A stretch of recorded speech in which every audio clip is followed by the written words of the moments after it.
পরদিন সকালে খোলা জানালা দিয়ে ঝোড়ো বাতাস এসে ঝাপটা দিয়ে ঘুম ভাঙালো কিশোরের। প্রথমে একটা চোখ মেলল, তারপর আর একটা। তাকালো বাইরের দিকে। মুখ গোমরা করে রেখেছে মেঘলা আকাশ। দেখেই মনটা খারাপ হয়ে গেল তার। এই আবহাওয়া মোটেও ভালো লাগে না। কেমন বিষণ্ণ ধূসর আলো। এর চেয়ে বৃষ্টি হওয়া অনেক ভালো। সাগরের গর্জন কানে আসছে। ফুঁসছে সাগর। বছরের এ সময়টাই মেজাজ খুব খারাপ থাকে বঙ্গোপসাগরের। এই ভালো তো এই খারাপ। যখন তখন নিম্নচাপ সৃষ্টি হয়।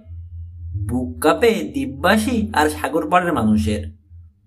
রাতে ভালো ঘুম হয়নি ওর। থেকে থেকে দুঃস্বপ্ন দেখেছে। শরীরটা কেমন আড়ষ্ট হয়ে আছে। আয়না খালা ডাক দিলেন দরজা থেকে, আয় কিশোর, ওঠ, অনেক বেলা হয়েছে। গায়ের উপর থেকে চাদরটা সরিয়ে উঠে বসলো কিশোর। নামলো বিছানা থেকে। আজ আর হাসপাতালে যাওয়ার বিন্দুমাত্র ইচ্ছে নেই। এক্স রে রুমে কাজ করে ভলান্টিয়ারের স্বাদ মিটেছে। ভাবছে খালার সঙ্গে ত্রাণ বিতরণ করতে চলে যাবে। যেতও তাই, কিন্তু রহস্যটার কিনারা করতে হলে এখন কক্সবাজার থেকে নড়া উচিত হবে না ওর। হাসপাতালের কাজ ছাড়া তো আরো অনুচিত। বাথরুম সেরে রান্নাঘরে ঢুকলো সে। ওখানে টেবিলে নাস্তা দেওয়া হয়েছে। রবিন ওর আগে উঠেছে। মুসা বিছানায়। ওর অসুখ বেড়েছে। রুটিতে মাখন মাখাচ্ছেন আয়না খালা। কিশোরকে দেখে মুখ তুললেন। আয় বস। অমন মুখ ফোলা কেন? ঘুমায়নি? হবে কি, হেসে বলল রবিন। যতক্ষণ ওই রহস্যের কিনারা না হবে ওর আর স্বস্তি নেই। খালা বললেন, তাহলে যত তাড়াতাড়ি পারিস কিনারা করে ফেল। মাথায় রহস্যের জট নিয়ে দুর্গত মানুষের সেবা করতে পারবি না। আমি ফোন করে বলে দিয়েছি ডাক্তার শিকদারকে, তোকে যেতে বলেছেন। উত্তেজিত হয়ে উঠল কিশোর। কখন? নাস্তা খেয়েই চলে যা। তোর সঙ্গে দেখা করে তারপর হাসপাতালে যাবেন। নাকে মুখে খাবার গুছতে আরম্ভ করলো কিশোর। হারে আস্তে খা, গলায় আটকাবে তো। রবিন জানতে চাইল, আমি আসবো তোমার সঙ্গে? খালা মানা করলেন, না, তোমার যাওয়ার দরকার নেই। আমি শুধু কিশোরের কথা বলেছি। খালাকে জিজ্ঞেস করলো কিশোর, তুমি ডাক্তার সাহেবকে সব বলেছ নাকি? না, আমি শুধু বলেছি আমার বোনপো কিশোর পাশা হাসপাতালের স্টুডেন্ট ভলান্টিয়ারি করতে গিয়ে কি নাকি গন্ডগোল হতে দেখেছে। আপনাকে জানানো দরকার মনে করছে। আপনি একটু ভালো মতো ওর কথা শুনবেন। তিনি কি বললেন? শুনবেন আবার কি? খাওয়ার পর দেরি করল না কিশোর। রওনা হয়ে গেল। ঠিকানা জেনে নিয়েছে খালার কাছে। রিকশায় যেতে কয়েক মিনিটের বেশি লাগবে না। বাগানে ফুল গাছের পরিচর্যা করছেন ডাক্তার শিকদার। কিশোরকে রিকশা থেকে নেমে গেট খুলতে দেখে সোজা হয়ে দাঁড়ালেন। কাছে যাওয়ার পর বললেন, তুমি কিশোর পাশা? মাথা ঝাঁকালো কিশোর। এখানেই কথা বলতে চাও না বসবে? বসলেই ভালো হয়, অনেক কথা। ফুল গাছে পানি দেওয়ার ঝাঁঝরিটা নামিয়ে রেখে ডাক্তার বললেন, এসো। চমৎকার সাজানো গোছানো একটা হল ঘরে কিশোরকে বসালেন ডাক্তার। বিয়ে থা করেননি। চাকর দারোয়ান আর ড্রাইভার নিয়ে থাকেন। চা খাবে কিনা জিজ্ঞেস করলেন। কিশোর বলল, খাবে না, ও এইমাত্র বাড়ি থেকে খেয়ে এসেছে। ডাক্তার তখন বলল, ঠিক আছে, বলো তাহলে আবার কি গোলমাল হতে দেখেছো তুমি হাসপাতালে? কোনো প্রকার ভূমিকার মধ্যে গেল না কিশোর। সরাসরি বলল, সাফিয়া নামে একজন নার্স খুন হয়েছে। সেকেন্ড উইংয়ে তার লাশ পড়ে থাকতে দেখেছি আমি। ফিরে এসে ওটা নার্স বিশাখাকে বললাম। সে ডাক্তার হারুন আর দুজন সিকিউরিটি গার্ডকে ডেকে আনালো। সবাই মিলে তখন দেখতে গেলাম। গিয়ে দেখি লাশটা নেই। কেউ ততক্ষণে সরিয়ে ফেলেছে। আমার কথা আর বিশ্বাস করছে না এখন। পিঠ সোজা করে ফেলেছেন ডাক্তার শিকদার। অবাক হয়ে তাকিয়ে আছেন কিশোরের মুখের দিকে। তুমি খুনিকে দেখেছ? না, শুধু লাশটা দেখেছি। সেকেন্ড উইং এর মেঝেতে পড়েছিল। গলায় একটা সার্জিক্যাল নাইফ গাঁথা। মরা। কোনো সন্দেহ ছিল না আমার, তাই দৌড়ে গিয়ে নার্স বিশাখাকে খবরটা দিয়েছিলাম। রেগে গেলেন ডাক্তার। এত বড় একটা ঘটনা ঘটে গেল আর আমাকে কেউ কিছু বলল না। লাশটা পরে আর পাওয়া যায়নি বলে হয়তো বলেনি আপনাকে। ডাক্তার হারুন বললেন, তার এক কলিগ ডাক্তার হান্নান নাকি রসিকতা করে মর্গের বেওয়ারিশ লাশ ফেলে গিয়েছিলেন। আমি দেখে আসার পর আবার তুলে নিয়ে গেছেন, সেজন্যে পরে গিয়ে আর পাওয়া যায়নি। গম্ভীর হয়ে বললেন ডাক্তার শিকদার। কি নাম বললেন নার্সের? সাফিয়া খাতুন, চিলড্রেন্স ফ্লোরে ডিউটি দিত। হ্যাঁ, চিনেছি। তুমি বলছো সে খুন হয়েছে? তাতে আমার কোনো সন্দেহ নেই। সেদিন সন্ধ্যার পর আর তাকে হাসপাতালে দেখিনি। নার্স বিশাখাকে জিজ্ঞেস করলাম সাফিয়া হাসপাতালে আসে না কেন। সে বলতে পারল না। সাফিয়ার সঙ্গে এরপরে আর দেখা হয়নি তার। এত বড় একটা ঘটনা কেউ জানালো না আমাকে। আপন মনে বিড়বিড় করতে করতে ফোনের দিকে সরে বসলেন তিনি। দাঁড়াও, দেখছি। পাশের টিপয়ে রাখা রিসিভার তুলে নিয়ে ডায়াল করলেন। হ্যালো, মিসেস রাহেলা, আমি ডাক্তার হেমায়েত। শুনুন, নার্স সাফিয়ার একটা খোঁজ নিন তো। হাসপাতালে নাকি আসছে না। কোথায় গেছে ও দেখুন তো। আছি, আমি লাইনেই আছি। কিশোরের দিকে তাকিয়ে রিসিভারের মাউথপিসে হাত চাপা দিয়ে ডাক্তার শিকদার বললেন, নার্স সুপারভাইজার। কিশোর বলল, আমি চিনি ওনাকে। আমাকে চিলড্রেন্স ফ্লোর থেকে তিনি এক্সরে রুমে বদলি করেছেন। কথা যেন শুনতে পেলেন না ডাক্তার, অন্যমনস্ক হয়ে গেছেন। চোখ বুজে হেলান দিলেন সোফায়। মিনিট খানেক পর সজাগ হয়ে উঠলেন আবার। চোখ মেলে বললেন, হ্যালো, হ্যাঁ আছি, বলো। আধ মিনিট চুপচাপ ওপাশের কথা শুনলেন। তারপর বললেন, ভালো মতো দেখেছেন? দরখাস্ত আছে? ও, তাহলে তো মিটেই গেল। ঠিক আছে, রাখলাম, থ্যাংক ইউ। রিসিভার নামিয়ে রেখে কিশোরের দিকে তাকালেন ডাক্তার শিকদার। নার্স সাফিয়া ছুটিতে গেছে, রেজিস্টারে এন্ট্রি আছে, তার দরখাস্তও আছে। তুমি কবে যেন তার লাশ দেখেছো বললে? পরশুদিন সন্ধ্যায়। হ্যাঁ, পরশুদিনই ছুটি দরখাস্ত করেছে ও, কাল থেকে অনুপস্থিত। দ্বিধা করতে লাগলেন ডাক্তার শিকদার। কিশোরকে বলতে যেন বাচ্ছে, এরকম ভঙ্গিতে বললেন, আমারও ধারণা তোমার দেখার ভুল হয়েছে। নার্স সাফিয়ার লাশ তুমি দেখনি। হারুনের কথাই ঠিক বলে মনে হচ্ছে আমার। হান্নান ওর সঙ্গে রসিকতা করেছে, এমনকি নাইট গার্ডকেও রেহাই দেয়নি। রাত দুপুরে একদিন লাশ কাটা ঘরে শব্দ শুনে দরজা খুলে উকি দিয়ে দেখতে গিয়েছিল গার্ড। দেখে সাদা পোশাক পরা লম্বা একটা ভূত ঘুরে বেড়াচ্ছে একটা কাটা লাশের চারপাশে। দারোয়ান তো ভয়ে অজ্ঞান। সেবা যত্ন করে হান্নানি তখন তার হুঁশ ফিরিয়েছে। নিশ্চয়ই বুঝতে পারছো ভূতটা কে ছিল। উসখুস করতে লাগলো কিশোর। ডাক্তার শিকদারকেও সে বিশ্বাস করাতে পারল না। এখন কি করবে ও? সাফিয়ার লাশ খুঁজে বের করবে কি করে? কি ভাবছো? জানতে চাইলেন ডাক্তার। আরো একটা ঘটনা ঘটেছে স্যার। একটা বাচ্চা ছেলে এসেছিল চিকিৎসা নিতে। চিলড্রেন্স ফ্লোরে 17 নম্বর কেবিনে ছিল, এখন চলে গেছে। ওর মা ওর সঙ্গে ঠিক মায়ের মতো আচরণ করে না। ওদের বাড়িতে গিয়ে লুকিয়ে দেখে এসেছি আমি। অন্য আর একজন মহিলা আর একজন লোককে দেখেছি জোর করে ছেলেটাকে গাড়িতে তুলে নিয়ে যেতে। আমার বিশ্বাস এর সঙ্গে সাফিয়ার কোনো সম্পর্ক আছে। চোখের পাতা শুরু হয়ে এলো ডাক্তারের। কি সম্পর্ক? বুঝতে পারছি না, খোঁজ করলেই বেরিয়ে পড়বে। কিন্তু এ ব্যাপারে আমি কি করতে পারি? হাসপাতাল থেকে নিয়ে গেলেও তো এক কথা ছিল, কিন্তু বাড়িতে কোন মা তার ছেলেকে কার হাতে তুলে দিল সেটা আমার জানার বিষয় নাই। তবু যাই হোক, ছেলেটার নাম কি?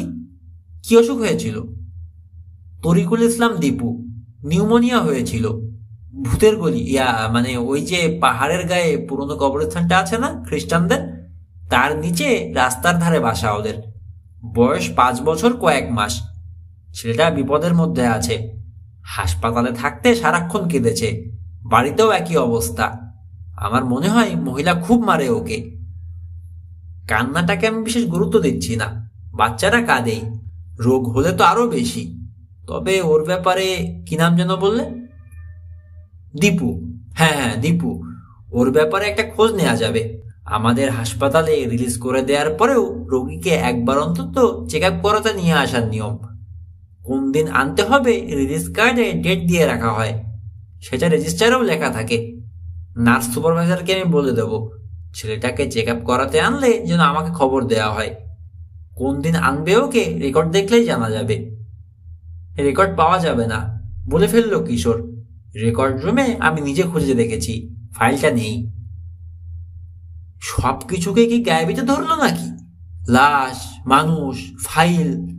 ভুরুকুচকে কিশোরের দিকে তাকিয়ে রইলেন কিছুক্ষণ ডাক্তার শিকদার। ধীরে ধীরে সহানুভূতির হাসি ফুটল মুখে। কিশোর, কিছু মনে করো না, তোমাকে একটা কথা বলি। এই ভলান্টিয়ারের কাজ তুমি ছেড়ে দাও। এসব আজে বাজে খাটুনির কাজ তোমার জন্য নয়। ভীষণ মানসিক চাপ পড়েছে তোমার উপর, অভ্যাস নেই তো, স্নায়ুগুলো সইতে পারছে না। তুমি বরং বাড়িতে গিয়ে রেস্ট নাও। আপনি কি আমাকে হাসপাতালে যেতে নিষেধ করছেন? যেতে যদি ইচ্ছে করে অবশ্যই যাবে, তবে অন্যের সেবা করতে গিয়ে তোমার নিজের ক্ষতি করার পক্ষে আমি মত দিতে পারবো না। হাসপাতালে কাজ করতে খারাপ লাগছে না আমার, তবে ওই এক্স-রে রুমটা থেকে মুক্তি চাই। ওই জায়গাটা আমার পছন্দ নয়। তার চেয়ে আবার যদি আমাকে চিলড্রেন্স ফ্লোরে পাঠানোর ব্যবস্থা করতে পারতেন তাহলে খুব ভালো হতো। নার্স সুপারভাইজারকে কি আপনি একটু বলে দেবেন? ঠোঁট কামড়ালেন ডাক্তার শিকদার। ঠিক আছে, বলবো, কিন্তু আজ তো হবে না। বৃহস্পতিবার, ঝামেলা। ওর সঙ্গে দেখাই হবে না আমার। কাল শুক্রবার, হাসপাতালের অফিস ছুটি। তবে পরশু থেকে চিলড্রেন্স ফ্লোরে ডিউটি করতে পারবে তুমি, কথা দিলাম। যাও। অনেক ধন্যবাদ স্যার আপনাকে। হাসলেন ডাক্তার। আমাকে সব কথা জানিয়ে ভালো করেছো। ওই ছেলেটার ব্যাপারে খোঁজ নেওয়ার ব্যবস্থা আমি জরুরি ভিত্তিতে করব। ওর ফাইলটা রেকর্ড রুম থেকে কোথায় গেল তাও দেখব। আজ তো আর হাসপাতালে যাচ্ছ না, তাই না? না, যাব। এক্স-রে রুমে নাকি কাজ করতে ভালো লাগে না তোমার? তাও করব। হাসল কিশোর। একটা দিনই তো মাত্র, কাটিয়ে দিতে পারবো। শনিবার থেকেই তো মুক্তি। তোমাকে অসুস্থ বেলায় রাগ হয়েছে না? জেদ করে যেতে চাইছো? না না, কি যে বলেন স্যার, রাগ করবো কেন? স্নায়ুর উপর চাপ তো সত্যি সত্যিই পড়ছে। আমি ভেবেছি আহত অসুস্থ মানুষের সেবা করব। আমাকে দিয়ে করানো হয় পিয়ন আর বয়ের কাজ। এটা কেন ভালো লাগবে আমার, বলুন? লাগার কোনো কারণ নেই। তুমি তো তাও লেগে আছো। আমি হলে কবে দু এক বেটাকে চড় থাপ্পড় মেরে চলে যেতাম। আসলে ওরা মানুষের কদর করতে জানে না। ওদের মতো অমানুষের জন্যেই দেশটার আজ এই অধঃপতন, দুরবস্থা। উঠে দাঁড়ালেন ডাক্তার। এগিয়ে এসে হাত রাখলেন কিশোরের কাঁধে। হাসপাতালে যে কোনো সমস্যা হোক চলে আসবে আমার কাছে, একটুও দ্বিধা নয়। আমার দরজা তোমার জন্য সবসময় খোলা। সে তো বুঝতেই পারছি স্যার। আয়না খালারও আপনার সম্পর্কে খুব উঁচু ধারণা। ও সব বাড়িয়ে বলা। উনি একটু বেশি পছন্দ করেন আমাকে। ঘড়ি দেখলেন ডাক্তার শিকদার। উঠে দাঁড়ালো কিশোর। চলি। আপনার অনেক সময় নষ্ট করলাম। Thank you sir. You are welcome. Doctor শিকদারের সঙ্গে কি কথা হয়েছে বাড়ি ফিরে দুই সহকারী গোয়েন্দা আর আয়না খালাকে সব জানালো কিশোর। ইউনিফর্ম পরে হাসপাতালে যাওয়ার জন্য তৈরি হলো সে আর রবিন। মুসার অবস্থা কাহিল। আমাশা খুব বেড়েছে। মোবারক আলীকে পাঠিয়ে দোকান থেকে অ্যামোডিস ট্যাবলেট আনিয়ে নিয়েছেন খালা। মুসার যা অবস্থা তাতে ওকে বুয়া আর মোবারক আলীর জিম্মায় রেখে বেরোনোটা অনুচিত মনে করলেন তিনি। বেশি ঘোরাঘুরি করে তার শরীরটাও তেমন ভালো নেই। জ্বরটার উঠে গেলে সে মুশকিলে পড়ে যাবেন। সমিতির অফিসে ত্রাণ যা জমা পড়েছিল সব প্রায় শেষ। আবার জমা পড়ার অপেক্ষা করতেই হবে। শুধু শুধু খালি হাতে দুর্গত অঞ্চলে ঘোরার কোনো মানে হয় না। তাছাড়া বিকেলে হাসপাতালের মিটিং তো আছেই। তেমন জরুরি কোনো কাজ না পড়লে ওটাতে অনুপস্থিত থাকতে চান না। অতএব সেদিনটা বাড়িতে কাটানোরই মনস্থ করলেন তিনি। রবিনকে নিয়ে বেরিয়ে এলো কিশোর। হাসপাতালে যাবার পথে অন্য দিনের মতোই স্কুলের সামনে রিক্সা থেকে ওকে নামিয়ে দিল। সেদিনটাও একঘেয়ে সময় কাটলো এক্স-রে রুমে। কোনো পরিবর্তন নেই। বিকেলে শিফটিংয়ের সময় হলে বেরিয়ে পড়ল। রবিনের স্কুলে গেল ওকে নেয়ার জন্যে। সেদিনও কাজের চাপ বেশি ওর। কিশোরকে বলল বেরোতে পারবে না, বাড়ি ফিরতে দেরি হবে। কি আর করে, বাড়ি ফিরে কাপড় বদলে চা খেয়ে নিল কিশোর। ট্যাবলেট খেয়েও মুসার পেটের উন্নতি হয়নি, ভালো মতো ধরেছে। মনে হচ্ছে শুধু অ্যামোডিসে কাজ হবে না, কড়া অ্যান্টিবায়োটিক লাগবে। বিছানায় নেতিয়ে পড়ে আছে ও, অতিমাত্রায় কাহিল, বেরোনোর প্রশ্নই ওঠে না। আয়না খালা সমিতির অফিসে গেছেন, ওখান থেকে যাবেন হাসপাতালে। বাড়িতে বসে থাকতে ভালো লাগলো না, একা একাই সৈকতে বেড়াতে চলল কিশোর। দোকানপাটগুলোর কাজটাই ভিড় বেশি, ওখানে ভালো লাগলো না। সৈকতের বালি মারিয়ে হেঁটে চলল পর্যটন মোটেলটার দিকে। ঝাউ গাছের পাশ দিয়ে এগুলো ধীরে ধীরে। একটা বালির ঢিবির কাছে এসে থমকে দাঁড়ালো। ধস করে লাফ মারল হৃৎপিণ্ড। গাছের ফাঁক দিয়ে দেখল পর্যটনের রেস্টুরেন্টের সামনে দাঁড়ানো একটা গাড়ির দরজা তালা খুলছে মিসেস ইসলাম, ওর পাশে দাঁড়ানো দীপু। কিশোরের দেয়া ভালুকটা এক হাতে পেঁচিয়ে চেপে ধরে রেখেছে বুকের সঙ্গে। আগের চেয়ে অনেক সুস্থ লাগছে ওকে। ঘটনাটা কি? এই ভালো এই খারাপ, ক্ষণে ক্ষণে চেহারার পরিবর্তন হয় নাকি ওর? দৌড় দিল কিশোর, ডাকলো, দীপু। ফিরে দেখালো ছেলেটা, চিনতে পারলো কিশোরকে, হাসলো। মিসেস ইসলামও ফিরে তাকালো। কিশোরকে দেখে কঠোর হয়ে গেল চেহারা। দীপুর হাত ধরে একটানে ওকে গাড়ির ভেতরে ছুঁড়ে ফেলে ঘুরে চলে গেল ড্রাইভিং সিটের দরজার কাছে। উঠে বসলো তাড়াহুড়ো করে, স্টার্ট নিল ইঞ্জিন। দাঁড়িয়ে গেল কিশোর। আর এগিয়ে লাভ নেই, দীপুর সঙ্গে কথা বলতে দেবে না, দাঁড়াবেই না। চলতে আরম্ভ করলো গাড়িটা। তাকিয়ে আছে কিশোর। রাতে কি সেদিন মিসেস ইসলামের বাড়িতে এই গাড়িটাই দেখেছিল?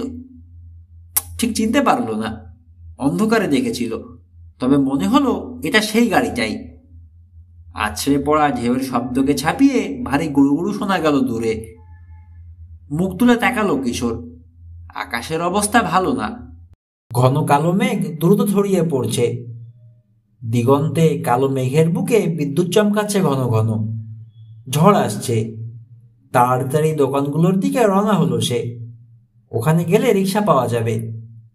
নির্জন হয়ে এসছে এলাকাটা। আকাশের অবস্থা খারাপ দেখে বেশিরভাগ মানুষই চলে গেছে।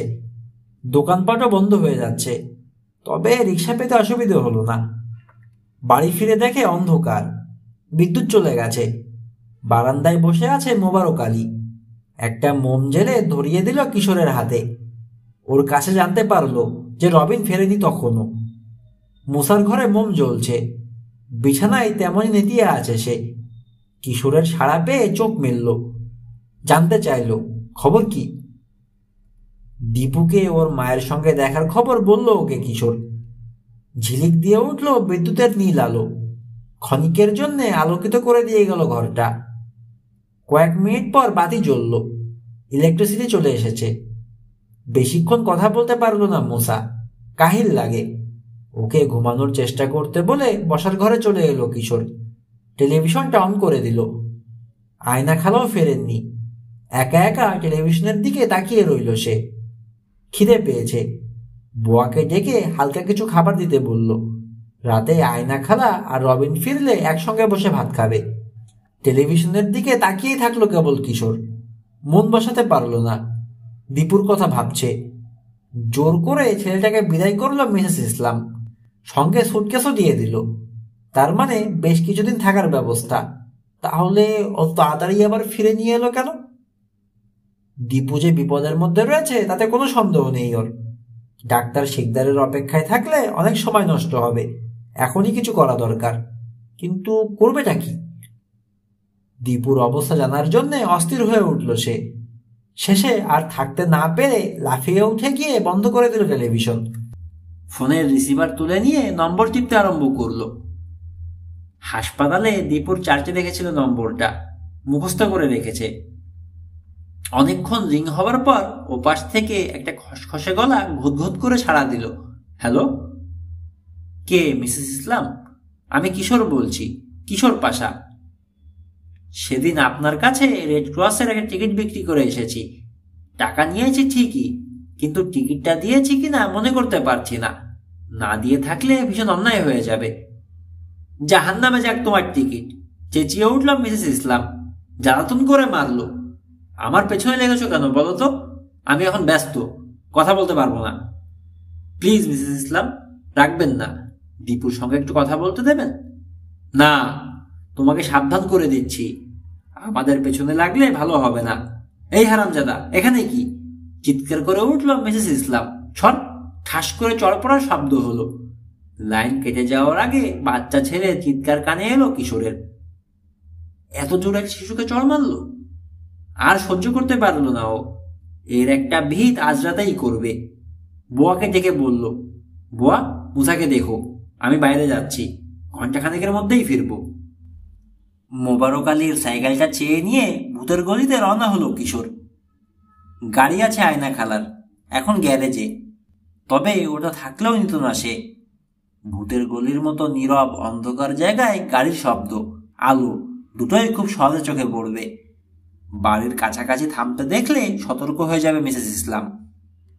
মেইন শহরেই আলো কম, পাহাড়ি রাস্তায় তো কালিগুলো অন্ধকার। তবে তাতে খুব একটা অসুবিধা হলো না কিশোরের, কারণ ঘন ঘন বিদ্যুৎ চমকাচ্ছে। সাইকেল চালাতে চালাতে ভাবছে সে কি করবে। বাড়িতে ঢুকবে, বের করে আনবে দীপুকে, যদি সে আসতে না চায়। আকাশের এমাথা ওমাথা চিরে দিল বিদ্যুতের শিখা। বিকট শব্দে বাজ পড়ল কাছে কোথাও, কানে তালা লেগে গেল। ঝড়ের আর দেরি নেই। বাড়িটার কাছে এসে একে ঝোপের আড়ালে সাইকেলটা লুকিয়ে রাখলো সে। আগের দিন যেদিক দিয়ে ঘুরে রান্নাঘরের কাছে গিয়েছিল সে পথটা ধরেই এগোলো। ওটা দিয়ে গেলে সুবিধে। ঝোপঝাড়ের আড়াল থাকায় জানলা দিয়ে যদি কেউ নজর রেখে থাকে বিদ্যুতের আলোতেও সহজে চোখে পড়বে না ওকে। জানলার নিচে এসে থামলো। আলো নেই ভেতরে, তার মানে কেউ নেই এ ঘরে। ঢোকার চেষ্টা করা যেতে পারে, কিন্তু ঢুকবে কিভাবে? জানলায় তো শিক। তবে ওর ভাগ্য ওকে সহায়তা করলো। দরজাতে ছিটকিনি লাগানো নেই, ঠেলা দিতেই খুলে গেল পাল্লা। বেশি উত্তেজিত না থাকলে ব্যাপারটা অস্বাভাবিক লাগতো ওর কাছে, কারণ এমন ঝোড়ো রাতে এরকম নিরালা একটা বাড়িতে কেউ ছিটকানি খুলে রাখে না। ফুল করে রাখলেও বেশিক্ষণ সেটা অগোচরে থাকতো না, বাতাসে ঝটকা দিয়ে খুলে ফেলতো দরজা। যাই হোক, কোনো কিছু না ভেবেই ভেতরে ঢুকে পড়ল সে। গায়ে রবার সোলের কেস জুতো, শব্দ হলো না, কিন্তু হাতড়ে হাতড়ে এগোতে গিয়ে ধাক্কা লাগিয়ে বসলো এক টেবিলের কোনায়। কাচের একটা বাটি মাটিতে পড়ে ঝনঝন করে ভাঙল। চমকে গেল সে, দাঁড়িয়ে গেল স্থির হয়ে। কান পাতল পায়ের শব্দ শোনার জন্যে, কিন্তু বাটি ভাঙার শব্দটা মনে হয় কারো কানে যায়নি। দেখতে এলো না কেউ। আবার পা বাড়ালো সে, ভেতরের দরজার দিকে এগোলো। ঠিক দরজাটার কাছাকাছি গিয়ে বিপদটা টের পেল। মনে হলো দেয়াল ঘেঁষে দাঁড়ানো একটা ছায়া নড়ে উঠল, কিন্তু কিছু করার নেই আর তার। দেরি হয়ে গেছে। বাড়ি পড়ল ঘাড়ে, তীব্র একটা ব্যথা। মনে হলো মাথাটা ছিঁড়ে গেল বুঝি ধর থেকে। জ্ঞান হারালো সে। জ্ঞান ফিরতে বুঝলো হাত পা চেয়ারের সঙ্গে বেঁধে রাখা হয়েছে। মাথা ঘোরানোর চেষ্টা করতেই টনটন করে উঠল ঘাড়। ব্যথায় গুঙিয়ে উঠল সে। জানালা শূন্য একটা ছোট্ট ঘরে বন্দি করে রাখা হয়েছে ওকে। অল্প পাওয়ারের একটা বাল্ব জ্বলছে। পেছন থেকে বলে উঠল খসখসে মহিলা কণ্ঠ, হুশ তাহলে ফিরল? আগেই সাবধান করেছি আমাদের ব্যাপারে নাক না গলাতে। কথা কানে যায়নি, এখন বুঝবে ঠেলা। কথা বলতে বলতে ঘুরে সামনে এসে দাঁড়ালো মিসেস ইসলাম। ঠিক ঠিক করে বিকৃত হাসি হাসল। ঘরে একটা মাত্র দরজা, সেটা দিয়ে বেরিয়ে গেল সে। পেছনে ভেজিয়ে দিয়ে গেল পুরো পাল্লাটা, কিন্তু পুরোপুরি লাগলো না, ফাঁক হয়ে রইল। বাইরে থেকে তালা কিংবা ছিটকিনি লাগানোরও প্রয়োজন বোধ করল না মহিলা। বেঁধে রেখেই নিরাপদ মনে করেছে। টেনে দেখল কিশোর। নিরাপদ মনে না করার কোনো কারণ নেই। পেঁচিয়ে পেঁচিয়ে খুব শক্ত করে বেঁধেছে, সামান্যতম ঢিল করতে পারল না সে। দরজার ওপাশে থেকে একটা পুরুষের কণ্ঠ শোনা গেল। টেলিফোনে কার সঙ্গে যেন কথা বলছে। হ্যালো, আমি জলিল। হাসপাতালের ওই ভলান্টিয়ার ছেলেটা বড় জ্বালাতন করছে। চুরি করে ঘরে ঢুকেছিল, ধরে বেঁধে রেখেছি। কি করব? কয়েক সেকেন্ড চুপচাপ থাকার পর আবার বলল লোকটা, না না, ওসব খুনোখুনির মধ্যে আমি নেই, আমি পারবো না। পারলে আপনি অন্য কাউকে দিয়ে করুন গে, রাখি। ফোন রেখে দিল লোকটা। মিসেস ইসলামের গলা কানে এলো ওর। কাকে খুন করতে বলছে? ছেলেটাকেও, ওর খালাকেও বলছে। ওরা দুজন বেঁচে থাকলে ভীষণ বিপদে পড়বো আমরা। পুলিশকে গিয়ে বলে দেবে ছেলেটা নাকি ওর খালাকে সব কথা বলেছে। আটকে উঠল কিশোর। আয়না খালাকে খুন করার কথা বলছে? সর্বনাশ! মরিয়া হয়ে আবার দড়ি টানাটানি শুরু করলো সে। বেরোতে না পারলে দুজনেই মরবে। কোনো লাভ হলো না, আরো কেটে বসলো বাঁধন। বিকট শব্দে বাজ পড়ল, থরথর করে কেঁপে উঠল বাড়িটা। কি করা যায়? কিভাবে মুক্তি পাওয়া যায় এ থেকে? মাথা ঠান্ডা করে ভাবার চেষ্টা করলো সে। কোনো উপায় বের করতে পারল না। বোকার মতো এসে শত্রুর হাতে ধরা দিয়েছে। মিসেস ইসলামের সঙ্গে বাড়িতে একজন পুরুষ মানুষ আছে, যার নাম জলিল। এই লোকটাই হয়তো সেদিন গাড়ি চালিয়ে দীপুকে নিয়ে গিয়েছিল। নিশ্চয়ই বিদ্যুতের আলোয় সাইকেল থেকে নামতে দেখেছে কিশোরকে। রান্নাঘরের দিকে ওকে এগোতে দেখে দরজা ছিটকানি খুলে রেখেছে। দেখতে চেয়েছে ও ঢোকে কিনা। নিজে লুকিয়ে থেকেছে অন্ধকারে। ইস, কি বোকামি না করেছে! রাগে দুঃখে নিজের হাত কামড়াতে ইচ্ছে করল। দরজাটা খোলা দেখে কিছু সন্দেহ করলো না ও। আজ বোধহয় ওর মরণই আছে কপালে, সেজন্যই ওরকম বেখেয়াল হয়ে গিয়েছিল। আবার দড়ি খোলার প্রাণপণ চেষ্টা চালালো। বুঝলো কিছুতেই কিছু হবে না, অহেতুক শক্তি ক্ষয়। অন্যের সাহায্য ছাড়া এই দড়ি সে কিছুতেই খুলতে পারবে না। ভয়টা এখন বেশি আয়না খেলার জন্যে। তাকে শেষ করতে নিশ্চয় লোক পাঠাবে জলিলের বস। যে লোকটা খানিয়াকে ফোন করেছিল, জলিল বলে দিয়েছে সে খুন করতে পারবে না। অতএব আপাতত কিশোরের ভয়টা কম। খালাকে শেষ করার পর ওর ব্যবস্থা করতে আসবে খুনি। খুন করার এটা উপযুক্ত সময়। ঝড় বৃষ্টি শুরু হতে দেরি নেই। হাসপাতাল থেকে খালা বেরোলে তার পিছু নেবে খুনি। নিশ্চয়ই রিক্সা নেবে খালা। পথে তাকে খুন করার মতো উপযুক্ত জায়গার অভাব হবে না। বাঁচাতে হলে এখন তার হাসপাতাল থেকে বেরোনো বন্ধ করতে হবে, আর করতে হবে সেটা তাকেই। অথচ সে হয়ে আছে বন্দী। প্রায় আধ ঘন্টা কেটে গেল। জলিল এবং মিসেস ইসলামের আর কোনো কথা শোনা গেল না। টেলিভিশনের আওয়াজ আসছে। চড়া ভলিউমে চালিয়ে দিয়ে নিশ্চয় এখন বসে টিভি দেখছে ওরা দুজন। হয়তো ওদের বসের আসার অপেক্ষায় আছে, কিংবা খুনির অপেক্ষায় আছে যে আয়না খালাকে খুন করে আসবে। এত অসহায় আর জীবনে বোধ করেনি কিশোর। মুসা কিছুই করবে না। ওর শরীর অতিরিক্ত দুর্বল। ও বেরোতেই পারবে না এই ঝড় বৃষ্টির রাতে। তাছাড়া বেরোবেই বা কেন? কোনো ইঙ্গিত তাকে দিয়ে আসেনি সে। ইস, আর একটা বোকামি হয়ে গেছে। ওকে বলে আসা উচিত ছিল যে সে ভূতের গলিতে যাচ্ছে। সাইকেলটা নেওয়ার সময় মোবারক আলীকেও বললে হতো। দীপুকে চড় মারাই এভাবে মাথা গরম করে বেরোনো একেবারে উচিত হয়নি ওর। সতর্ক না থাকার খেসারত এখন দিতে হবে ওকে ভালো মতো। হাল ছেড়ে দিয়ে বসে বসে ভাবছে কিশোর। রাগ হচ্ছে নিজের উপর। ঠিক এই সময় খুট করে একটা শব্দ হলো। মুখ তুলে তাকালো সে। ফাঁক হয়ে যাচ্ছে দরজার পাল্লা। উকি দিল একটা ছোট্ট মুখ। দীপু। দীপুর গায়ে গেঞ্জি, পরনে হাফ প্যান্ট, পায়ে স্যান্ডেল বা জুতা কিচ্ছু নেই। নিশ্চয় বিছানা থেকে নেমে এসেছে। এক হাতে পেঁচিয়ে বুকের সঙ্গে চেপে ধরে রেখেছে ভাল্লুকটা। ভীতু চোখে তাকিয়ে আছে ওর দিকে। ওকে দেখে আশার আলো ঝিলিক দিয়ে উঠল কিশোরের মনে। তোমাকে বেঁধে রেখেছে কেন? ভয়ে ভয়ে জানতে চাইল সে। আস্তে কথা বলো, ফিসফিস করে বলল কিশোর। এদিকে এসো। পেছন ফিরে তাকালো দীপু। ঢোকার সাহস করতে পারছে না। জানে মিসেস ইসলাম দেখে ফেললে শক্ত চড় খাবে। জলদি করো দীপু, তোমাকে এখান থেকে বের করে নিয়ে যেতে এসেছি আমি। যাবে আমার সঙ্গে? আবার পেছন দিকে তাকালো দীপু। ঢুকবে কি ঢুকবে না দ্বিধা করলো আরো 5 সেকেন্ড। তারপর ঢুকে পড়ল। লক্ষ্মী ছেলে, দরজা ঠেলে দাও, দিয়ে এখানে এসো, আমার কাছে এসো। ঘরে ঢোকার পর যেন সাহস বেড়ে গেল দীপুর। কিশোরের কথা মতো পাল্লাটা ঠেলে দিল। এসে দাঁড়ালো ওর চেয়ারের কাছে। শোনো দীপু, আমি বিপদে পড়েছি, তুমিও বিপদে পড়েছ আমি জানি। বাঁচতে হলে আমাকে এখন সাহায্য করতে হবে তোমার। এই যে আমার এই পকেটে একটা ছুরি আছে, হাত ঢুকিয়ে সেটা বের করো। দ্বিধা করতে লাগলো দীপু। জলদি করো, তাড়া দিল কিশোর। দেরি করলে মিসেস ইসলাম চলে আসবে, তাহলে আর বেরোতে পারবে না। পকেটে হাত ঢুকিয়ে দিল দীপু। বের করে আনলো একটা ছোট ছুরি। বাইরে বেরোলে সবসময় পকেটে দু চারটা ছোটখাটো অতি প্রয়োজনীয় জিনিস রাখে কিশোর।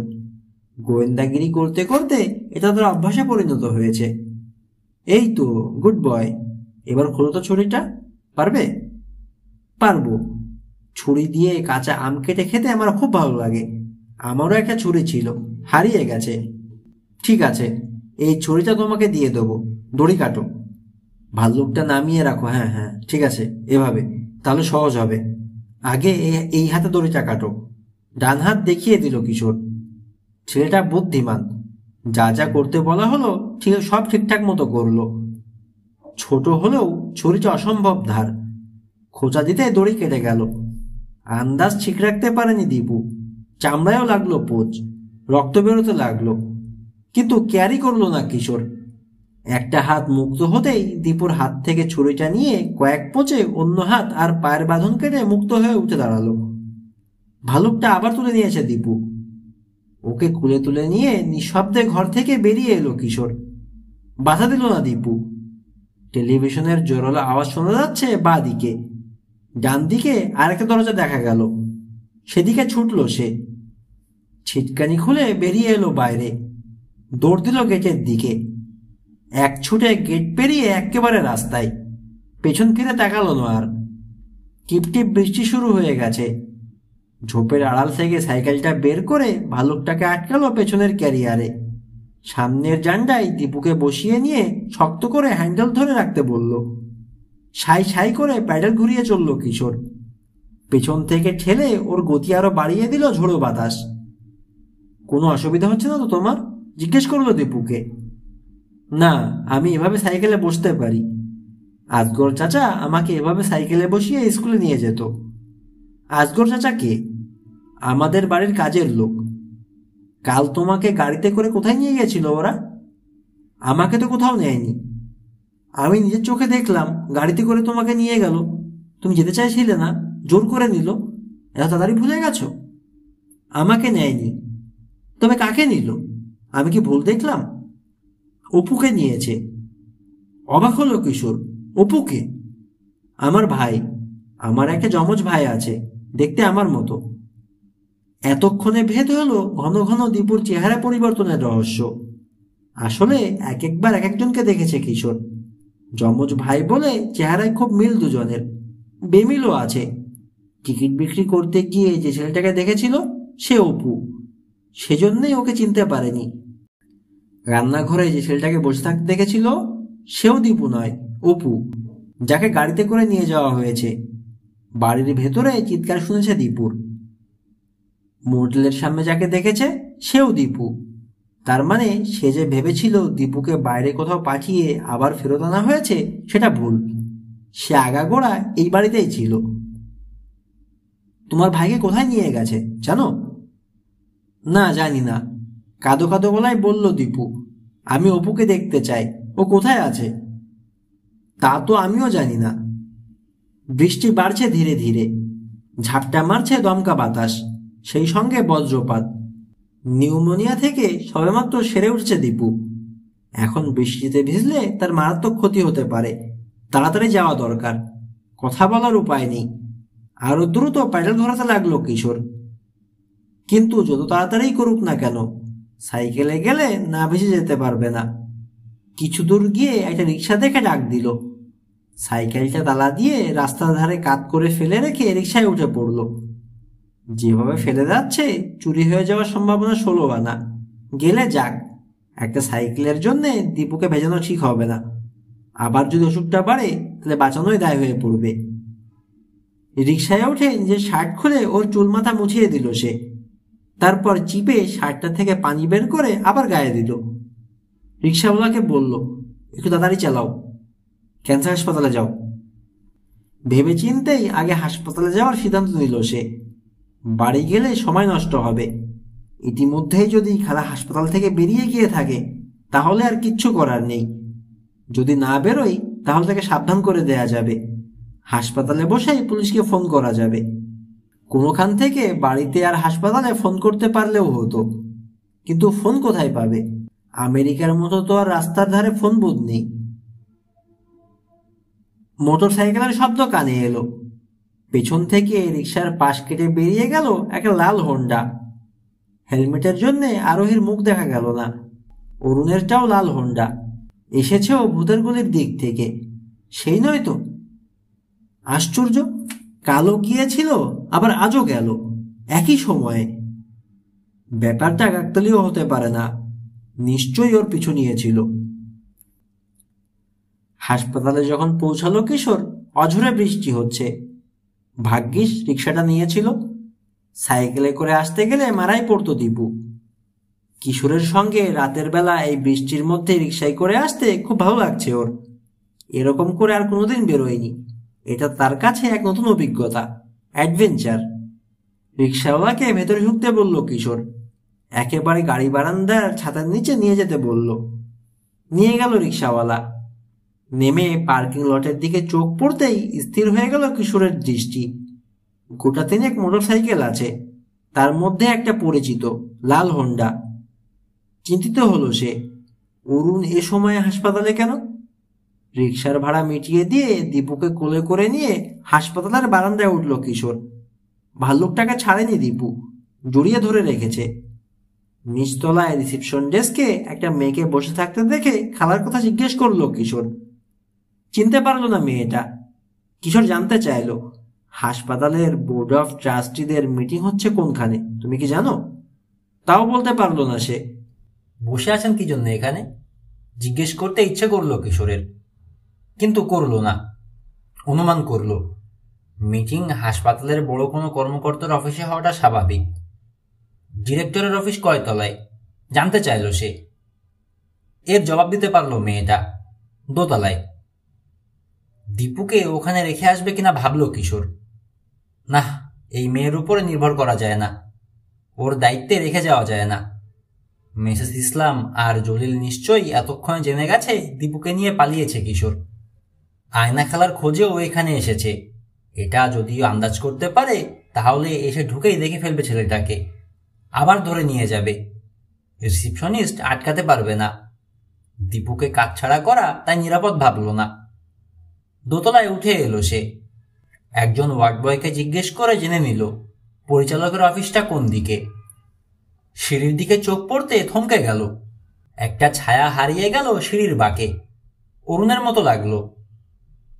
দীপুকে কোলে নিয়ে দৌড় দিল কিশোর। অরুণ হলে ওকে জিজ্ঞেস করবে ভূতের গলিতে গিয়েছিল কেন, কিন্তু ও চারতলায় উঠতে উঠতে হারিয়ে গেল অরুণ। কোথায় যে ঢুকে পড়ল বোঝা গেল না। এখানে এসে অবশ্য একটা সুবিধা পেল, দীপুকে বসিয়ে রেখে যাওয়ার ব্যবস্থা হলো। দেখলো ডিউটিতে আছে নার্স বিশাখা। এত রাতে দীপুকে সহ কিশোরকে দেখে চোখ কপালে উঠল ওর। জিজ্ঞেস করলো একে নিয়ে এলো কোত্থেকে। সে অনেক কথা, আপনার কাছে বসিয়ে যাচ্ছি, দেখে রাখুন। ও হারালে কিন্তু পুলিশের ঝামেলায় পড়বেন বলে দিলাম। একটা চেয়ারে দীপুকে বসিয়ে দিল কিশোর। আর কোনো প্রশ্ন করার সুযোগ দিল না মহিলাকে। করিডোরের দিকে ছুটল। পেছনে তাকালে দেখতে পেত হাঁ করে ওর দিকে তাকিয়ে আছে নার্স। আবার দোতলায় নেমে এলো কিশোর। একজন পিয়নকে জিজ্ঞেস করে জানতে পারল ডিরেক্টরের অফিসেই মিটিং হয়েছে। শেষ হয়েছে আধ ঘন্টা আগে। সদস্যরা প্রায় সবাই চলে গেছে। বেগম মেহেরুন্নিসাকে চেনে পিয়ন, মিনিট 15 আগেও তাকে হাসপাতালে দেখেছে। একা গেছেন না কারো সঙ্গে জানতে চাইল কিশোর। শিকদার সাহেবের সঙ্গে দেখলাম ওপরতলায় যেতে, তারপর কোনখানে গেছেন জানি না। স্বস্তির নিঃশ্বাস ফেলল কিশোর। 15 মিনিট আগে দেখেছে পিয়ন, তার মানে এখনো উপরেই কোথাও আছে খালা। আর ডাক্তার শিকদার যতক্ষণ সঙ্গে আছেন ততক্ষণ খালা নিরাপদ। একা এখন বাসায় যাওয়ার চেষ্টা না করলেই হয়। খালাকে খুঁজে বের করতে ছুটল সে।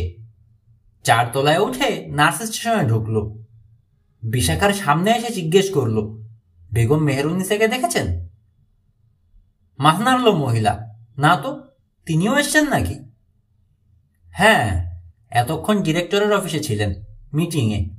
ডিরেক্টরের পিয়ন বলল ডাক্তার শিকদারের সঙ্গে উপরে উঠেছে। কোন তলায় গেল বুঝলাম না। শিফট ইনচার্জের নাম শুনে সতর্ক হয়ে গেল বিশাখা। ঢিলেঢালা ভাবটা দূর হয়ে গেল চোখের পলকে। সোজা হয়ে বসল চেয়ারে। মাথা নেড়ে বলল, না দেখিনি। ভালুকটাকে জড়িয়ে ধরে দীপু বসে আছে চুপ করে। ওকে বলল কিশোর, আরেকটু বসো। হ্যাঁ, আমি আসছি, তারপর তোমাকে বাড়ি নিয়ে যাব। করিডোরে বেরিয়ে খুঁজতে শুরু করলো কিশোর। যে কটা দরজা বন্ধ দেখলো সব কটা ঠেলে খুলে উকি দিতে লাগলো ভেতরে। এভাবে উকি দেওয়াটা ঠিক হচ্ছে না, এটা জানার পরেও করলো। খুঁজতে খুঁজতে নিষিদ্ধ দরজাটার সামনে চলে এলো সে। একটা মুহূর্ত তাকিয়ে রইল ওটার দিকে। ফাঁক হয়ে আছে। বিকেলে শ্রমিকরা বেরিয়ে যাওয়ার পর বোধহয় আর ঠিক মতো লাগায়নি। এই তলায় খোঁজা শেষ হয়েছে, 10 তলায় যাওয়ার জন্য ঘুরল সে। কানে এলো একটা শব্দ, মনে হলো দরজাটার ওপাশ থেকে এসেছে। কান পাতল, কিন্তু শোনা গেল না আর। দেরি হয়ে যাচ্ছে, খালাকে তাড়াতাড়ি খুঁজে বের করা দরকার। একা হাসপাতাল থেকে বেরিয়ে গেলে ওর এত কষ্ট সব বিফলে যাবে। পা বাড়ালো সে। ঠিক এই সময় আবার শোনা গেল দরজার ওপাশে শব্দ। আশ্চর্য, এত রাতে ওই অন্ধকার অসমাপ্ত ফ্লোরে কে শব্দ করে? নার্স সাফিয়ার লাশের কথা মনে পড়ল। আবার কাউকে নিয়ে গিয়ে ওখানে খুন করা হচ্ছে না তো? খুন? আয়না খালা? হাত পা অবশ হয়ে আসতে চাইল কিশোরের। বুকের মধ্যে কাঁপুনি শুরু হলো। একটা মুহূর্ত দ্বিধা না করে দরজা ঠেলে ভেতরে ঢুকে পড়ল সে। অন্ধকার ঘরটাকে সেদিনের চেয়েও ভয়ঙ্কর মনে হলো কিশোরের। বিপজ্জনক। এখানে একটা খুন ইতিমধ্যে হয়ে গেছে, আর একটা হতে বাধা নেই। কালো কালো ভুতুড়ে ছায়াগুলো তেমনই অনড়। বিদ্যুৎ চমকানো কমে গেছে। ভালোই হয়েছে, চমকানোর সময় তীব্র আলো, নিভে গেলে অন্ধকার অনেক বেশি। পকেট থেকে ছোট একটা টর্চ বের করলো সে। বাড়ি থেকে বেরোনোর সময় এটাও নিয়েছিল সঙ্গে। পেন্সিল টর্চের সামান্য আলোয় এত বড় ঘরের অন্ধকার তো কাটলই না, বরং কালো ছায়াগুলো আরো রহস্যময় হয়ে উঠল। তবে দেখে এগোনো যায়, এটুকুই যা স্বস্তি। হঠাৎ করে কোনো গর্তে পড়ে যাওয়ার কিংবা কোনো জিনিসে হোঁচট খাওয়ার সম্ভাবনা নেই। কিসের শব্দ শুনেছে খুঁজতে শুরু করলো সে। একই সঙ্গে মাথায় চলেছে ভাবনা। সেদিন দুটো মানুষ গায়েব হয়েছিল এখান থেকে, একজন জীবন্ত আর একজন মৃত। অরুণ এবং নার্স সাফিয়া। দুজনকেই দরজা দিয়ে ঢুকতে দেখেছে সে, কিন্তু বেরোতে দেখেনি। তার মানে দরজা ছাড়াও এখান থেকে বেরোনোর আরো কোনো পথ নিশ্চয়ই আছে। খানিক আগে শব্দ করেছে যে, সেও বেরিয়ে যেতে পারে এই পথ দিয়ে। পথটা পেয়ে যেতে সময় লাগলো না ওর। পরে লোকজন নিয়ে এসে যাওয়া ঢুকেছিল, ওদের সঙ্গে থাকায় খুঁজতে পারেনি, পথটাও চোখে পড়েনি। আজ নিজের হাতে টর্চ থাকায় সহজেই বের করে ফেললো ওটা।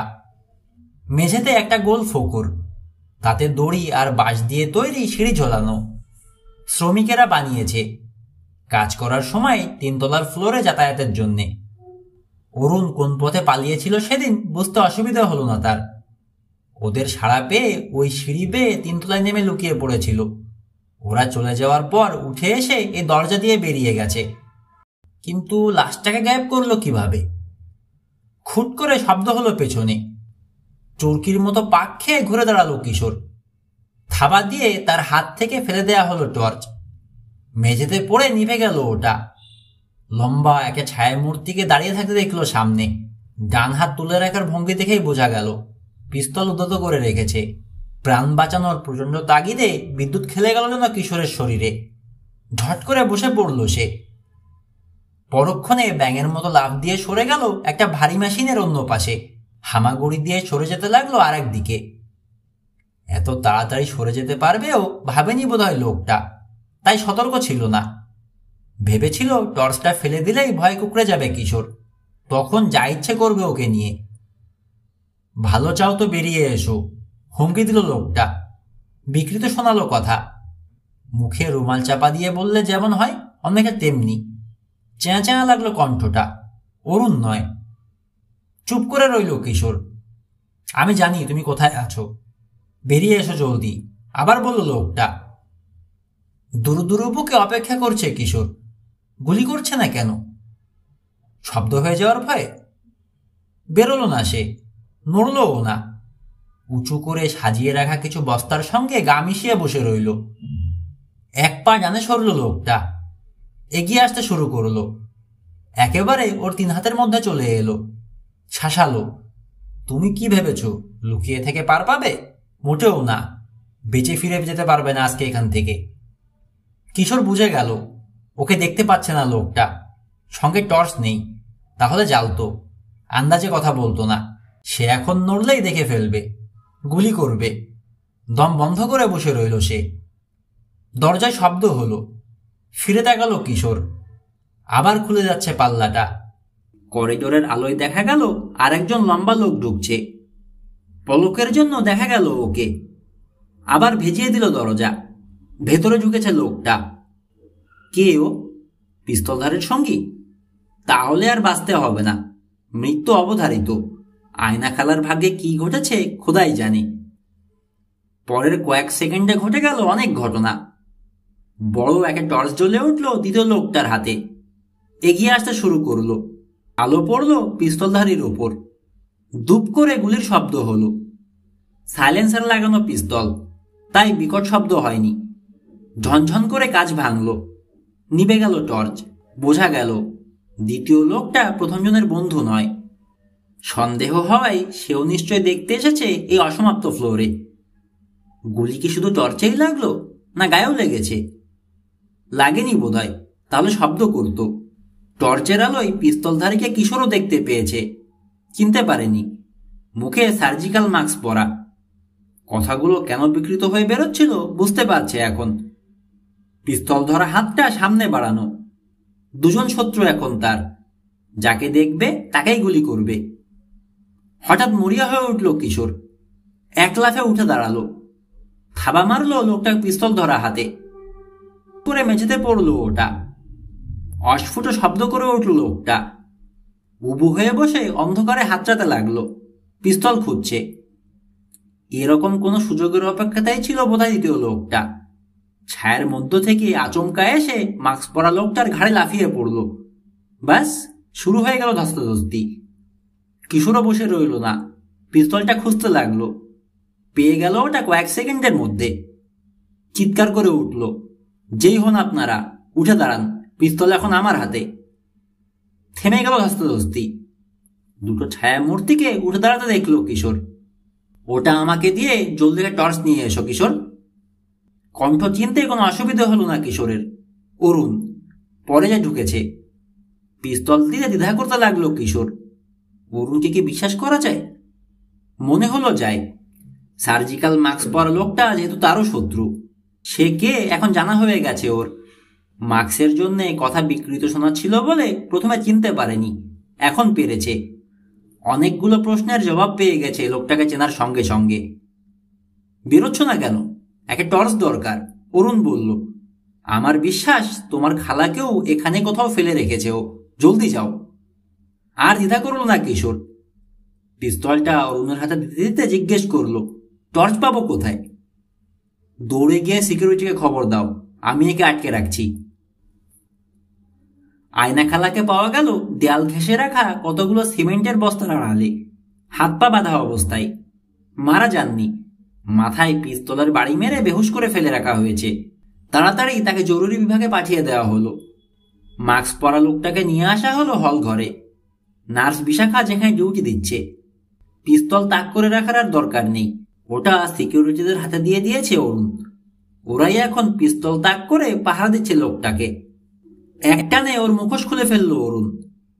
চমকে গেল সবাই, কিন্তু কিশোর বাদে। সে আগেই চিনে ফেলেছিল, shift in-charge doctor Sikdar Hemayet Hossain. ক্লান্ত ভঙ্গিতে একটা চেয়ারে বসে পড়লেন ডাক্তার। কারো দিকে তাকাচ্ছেন না। বিড়বিড় করে বললেন, তোমরা সবাই ভুল করছো, আমি ক্রিমিনাল নই। ক্রিমিনাল নন মানে? ভ্রু চালো অরুণ। আপনার চেয়ে বড় পাষণ্ড আর কে আছে? কিশোরের দিকে তাকালো সে। এই লোকই খুন করেছে নার্স সাফিয়াকে। তোমাকে আর তোমার খালাকেও খুন করতে যাচ্ছিল। আমার সন্দেহ হয়েছিল আজ রাতে কিছু একটা ঘটাবে শিকদার, এবং সেটা মিটিংয়ের পরে। তাই অপেক্ষা করছিলাম, বাথরুমে গিয়েছিলাম। এই সুযোগে শিকদার তোমার খালাকে নিয়ে উধাও হয়ে গেল। কোথাও খুঁজে না পেয়ে শেষে মনে হলো নিশ্চয়ই সেকেন্ড উইংয়ে ঢুকেছে। কথাটা মনে হওয়ার সঙ্গে সঙ্গে ঘাম দিল শরীরে। খুনটা করেই ফেললো নাকি এটা ভেবে ভয় পেয়ে গেলাম। আমি সময় মতো না ঢুকলে ঠিকই করে ফেলতো, আর তুমি আসতে আর একটু দেরি করলে আমি ধরা পড়ে যেতাম, তখন দুজনকেই মারতো। বেপরোয়া লোক। আমি এখন পরিষ্কার বুঝতে পারছি সবকিছু, কিশোর বলল। নার্স সাফিয়া ডাক্তারের গোপন কথা জেনে ফেলে ব্ল্যাকমেইল করছিল। প্রচুর টাকার দরকার ছিল ওর, কারণ মেয়েকে ছিনিয়ে নেওয়ার ভয় দেখিয়ে ওকে ব্ল্যাকমেইল করছিল ওর স্বামী। খুন হতে হলো বেচারিকে। গোপন কথাটা কি ডাক্তার সাহেব, বলবেন?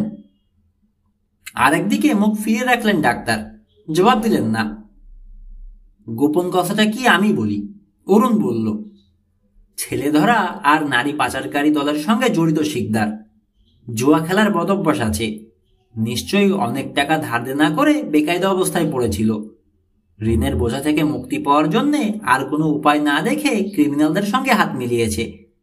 দীপু আর ওর ভাইকে চিটাগাং কিংবা অন্য কোনো শহর থেকে কিডন্যাপ করে এনে মিসেস ইসলামের বাসায় রাখা হয়েছিল। ওই মহিলাও ছেলে ধরাদের দলের লোক। তার আরেক সহকারী জলিল। কপাল খারাপ এদের। দীপুর হলো নিউমোনিয়া। মারধর করে, অমানসিক অত্যাচার করে, আতঙ্কিত করে দিয়ে ছেলেদের মুখ বন্ধ রাখতো ওরা। নিশ্চয়ই অযত্নে রেখে ঠান্ডা লাগিয়েছিল, তাতে নিউমোনিয়া ধরেছিল ছেলেটাকে। আসলে শয়তানদের শায়েস্তা করার জন্য ভগবান একটা না একটা পথ করেই দেন। দীপুকে হাসপাতালে আনার পর সেবা করতে গিয়ে সন্দেহ হয় নার্স সাফিয়ার। ডাক্তার শিকদারের রেফারেন্সে মিসেস ইসলামের ছেলে হিসেবে ভর্তি করা হয়েছিল ওকে হাসপাতালে। টাকা দিয়ে সাফিয়ার মুখ বন্ধ রাখতে চেয়েছিল শিকদার, কিন্তু স্বামীর চাপে পড়ে অনেক বেশি টাকা চেয়ে বসলো মহিলা। ওকে খুন করে ঝামেলা চিরতরে সরিয়ে দিল শিকদার। অবাক হয়ে শুনছে দুজন সিকিউরিটি আর নার্স বিশাখা। দীপুর এসবে আগ্রহ নেই। মিসেস ইসলামের হাত থেকে মুক্তি পেয়েছে, সে এতেই খুশি। ভালুকটাকে জড়িয়ে ধরে আপন মনে কথা বলছে ওটার সঙ্গে। পাগলামি, সব মিথ্যে কথা, বিড়বিড় করলেন ডাক্তার শিকদার। আর অস্বীকার করে লাভ নেই ডাক্তার। কঠোর হয়ে উঠল অরুণের দৃষ্টি। জয়াকে কি করেছেন বলুন তো? কোথায় পাচার করেছেন ওকে? জয়া? জয়াকে? আমি ওকে চিনি না। প্রচন্ড রাগে ঘুষি মারতে গেল অরুণ। ধরে ফেলল তাকে সিকিউরিটিরা। জয়াকে? অরুণের দিকে তাকালো কিশোর। তোমার বোন? তুমি কি করে জানলে? তোমার কথা থেকে আন্দাজ করলাম। তোমার বোনকেও কিডন্যাপ করেছে ওরা? মাথা ঝাঁকালো অরুণ। শিকদারকে সন্দেহ হয়েছিল আমার, ওর রেফারেন্সে ভর্তি করেছিলাম। সুস্থ হয়ে যেদিন রিলিজ পাওয়ার কথা, সেদিন এই হাসপাতাল থেকে রহস্যজনকভাবে নিখোঁজ হয়েছিল জয়া। পুলিশ কিচ্ছু করতে পারেনি। ওকে খুঁজে বের করার জন্যই আমি এই হাসপাতালে ভলান্টিয়ারের কাজ নিয়েছি। নজর রেখেছি শিকদারের উপর। লোকটার চালচলন আমার প্রথম থেকেই ভালো লাগছিল না। আবার দেখলো ডাক্তারের দিকে। আমার বোনকে কি করেছেন? জবাব দিল না শিকদার। তোমার আর কষ্ট করার দরকার নেই। অরুণকে শান্ত করার চেষ্টা করলো কিশোর। পুলিশ ঠিকই কথা আদায় করে নেবে। আচ্ছা, একটা কথার জবাব দাও তো, নার্স সাফিয়ার পিছু পিছু তুমি সেদিন সেকেন্ড উইংয়ে ঢুকেছিলে কেন? আড়ালে দাঁড়িয়ে শুনলাম শিকদার সাফিয়াকে ওখানে ছুটির পর দেখা করতে বলেছে। সন্দেহ হলো, তাই দেখতে গিয়েছিলাম। আর একটু আগে যেতে পারলে হয়তো বাঁচাতে পারতাম মহিলাকে। মরণ আছে কপালে, কি আর করব।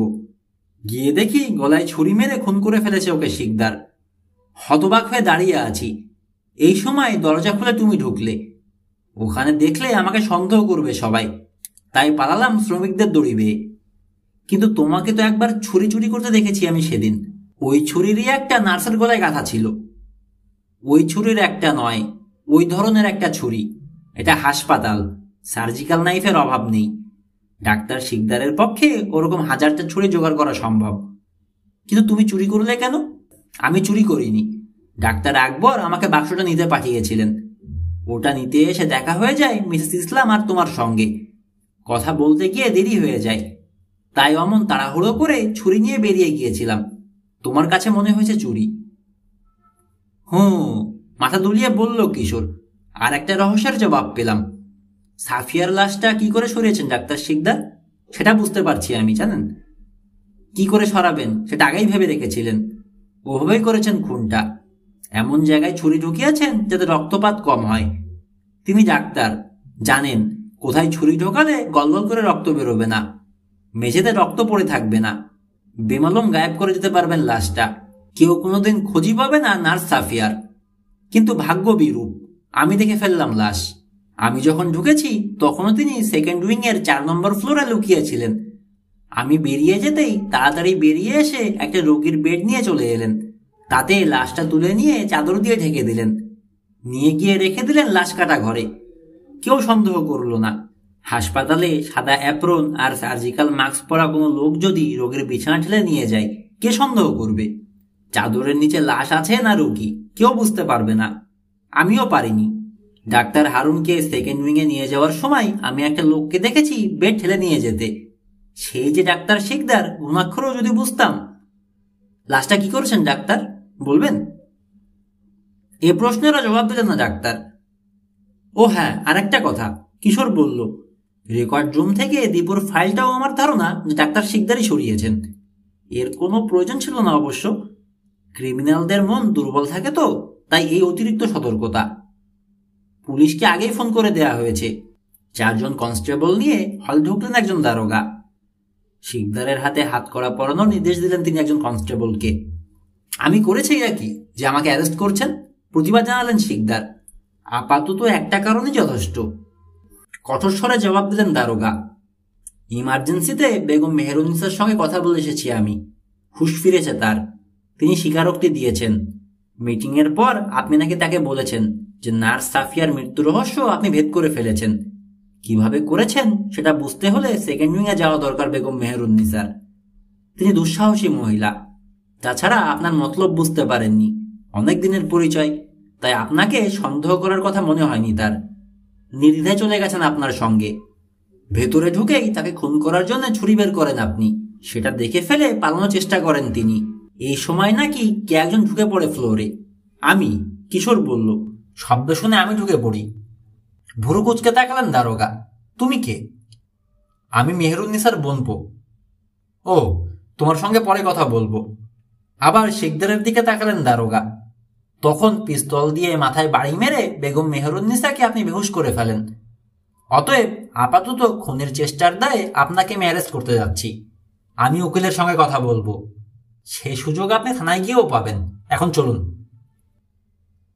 পরদিন সকালবেলা আয়না খালার বাসায় হাজির হলো অরুণ। দারোগা সাহেবও এসেছেন সব কথা জানার জন্যে। এতক্ষণে তার নাম জানা হয়ে গেছে কিশোরের, ইউসুফ আহমেদ। বসার ঘরে বসেছে 3 গোয়েন্দা, অরুণ, আয়না খালা আর দারোগা। দীপুও আছে। ভাল্লুকটাকে কোলে নিয়ে আদর করছে। এ বাড়িতে এসে বেশ সুখী সে। মিসেস ইসলামের বাড়ির চেয়ে অনেক ভালো জায়গা, একেবারে তার নিজের বাড়ির মতো। ওদের বাড়ি চিটাগাঙে, জানিয়েছে সে। একদিন স্কুল ছুটি হলে গেটের কাছে দাঁড়িয়ে অপেক্ষা করছিল 2 ভাই। আসগর চাচা এসে ওদের নিয়ে যাবে, কিন্তু সেদিন এলো অন্য এক লোক। নাম বলল জলিল। আসগর চাচা নাকি ওদের নিতে পাঠিয়েছে।